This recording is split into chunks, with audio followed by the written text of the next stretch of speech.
Hello, good afternoon and welcome to Teleislas News with the most important news of the day.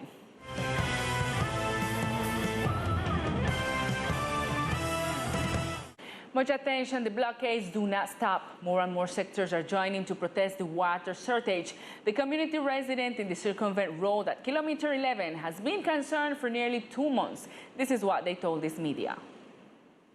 Hello, Lisa. Good afternoon. Well, 3 blockades have been carried out by the community of the 11th kilometer, the community as we usually know as Round the Rock.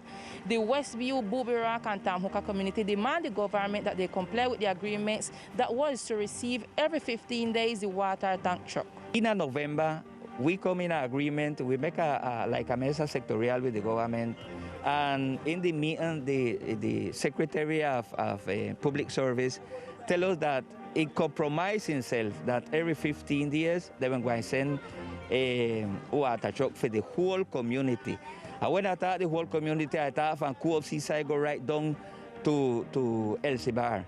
So there is a lot of needs, and the government, we need the government to come and sit down and talk with we, because this is our ethnic racial territory, we are racial. The situation is that for this community, it becomes desperate to live without the aqueduct service. We are making a call to the government to just please see what are the possibilities. We see right now that they are extending the line of the water system in the Co-op Seaside section, and I see like they are going up, but they don't have no projection for this area. So we just want the government to attend to the cry of the people. We are citizens of the island, and we also stand in need of the basic things that we need as human, as the water.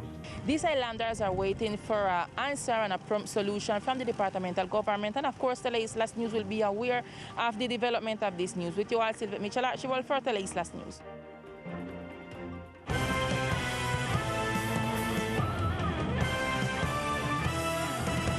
Last night, the Southern Road has finally illuminated thanks to the implementation of alternative energy. This was a partnership between the departmental government and institutions such as EDAS.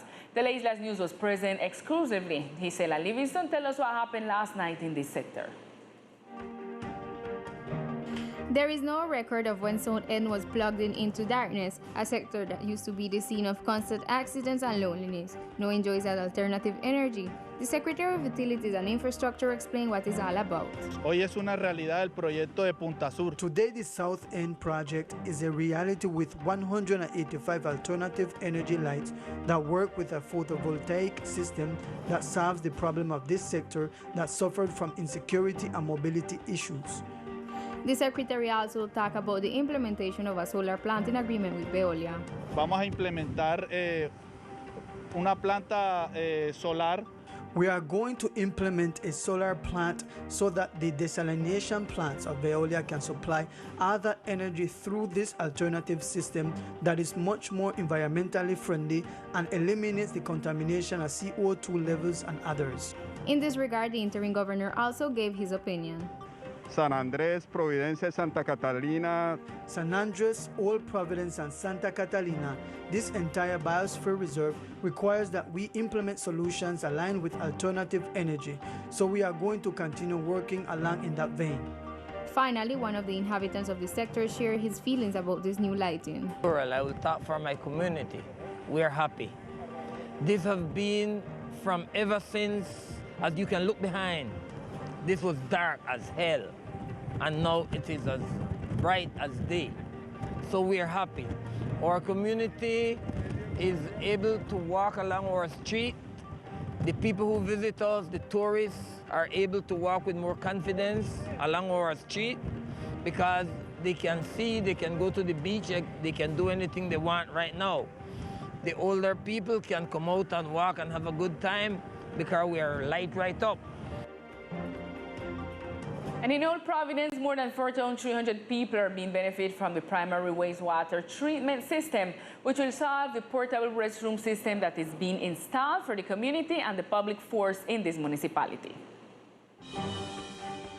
This project was initially designed for 4,300 people, yet 166 families. It has a capacity of 26 cubic meters per day. This initiative solves different problems that have arisen on the island. The first one includes the installation of bathrooms for the public force that is accompanying the reconstruction of the municipality and also for the community. This whole issue of toilets has a process that involves the preparation of each of the toilets that will be placed in each house, and the proper maintenance is done with one of these vehicles. About this initiative, the community of Old Providence is totally grateful. I want to give a special thanks to the national government for the toilet service that they have provided us, because it has really helped my family and I a lot. And we are very grateful since it helps us with our basic needs. It is valid to remember that the operators of the National Unit for the Management of Risk and Disasters are still in Providence and helping in the whole community that has benefited from these portable toilets. We're going to a short commercial break, but we'll be right back with more of Teleislas news. And we continue with more local news. The National Registry Office gives a report of the documents delivered during the different campaigns of issuance of identity cards for victims of Hurricane Iota. Last November 2020, the National Registry Office began the delivery of copies of birth certificates, duplicate identity cards, and citizenship cards to the islanders who lost their identification documents after the devastating passage of Hurricane Iota throughout the archipelago. Fernando Sanchez, delegate of the Registrar Office in the department, gave a report of the people who was benefited so far. 167 citizenship cards and 13 identity cards were delivered, and now in the coming days we will make another campaign to deliver ID cards so that the community benefits. Likewise, the Registrar Office is very attentive, advising our citizens who were affected, because all these civil records were affected and destroyed as a result of Hurricane Iota. We invite the citizen, the departmental delegation, the Municipal Registry Office of Old Providence that is very attentive to support the reconstruction process. Each citizen must take the request because it is something personal, being a personal document, and it is the interested parties who must process it. In the next few days, a delegation from the Registry Office will be visiting the municipality of Providence to deliver identification documents to the people who have made their respective procedures. Riceality at its best will shine tomorrow at the faama and food market event in the Tom Hooker sector. Islanders will be able to enjoy the cultural heritage of the islands. Gastronomy, dance, and music will be the protagonists of the faama and food market to be held tomorrow in the southern sector of the island. Agriculture, fishing, and talks about the history and custom of the archipelago will be shown. Vinburn Gomez, one of the organizers, gave details. Bosco, yuca, plantain, sweet potato, sorrel, well, all the things them that our farmers produce here in the island. And the ladies them that make their fair table can bring out their fish ball, johnny cake, conchs ball, stewed pork, home fowl, stew home fowl, and things like that them sell. Gomez invited the governmental entities and the community to participate in this market that will include all the cultural expressions. We will be having typical music or well-known typical band like Creole is going to be here to play some of them rhythm, and at the same time we will have Mr. Erlin with his children group, the Future, also Mr. Jimmy Archibald, known as Does, that will be here with the musical band. We will have some typical dance. The event will be held from 8 in the morning to 3 in the evening in the Tom Hooker sector. And now let's get to know other facts that are making news in our brief news section of today.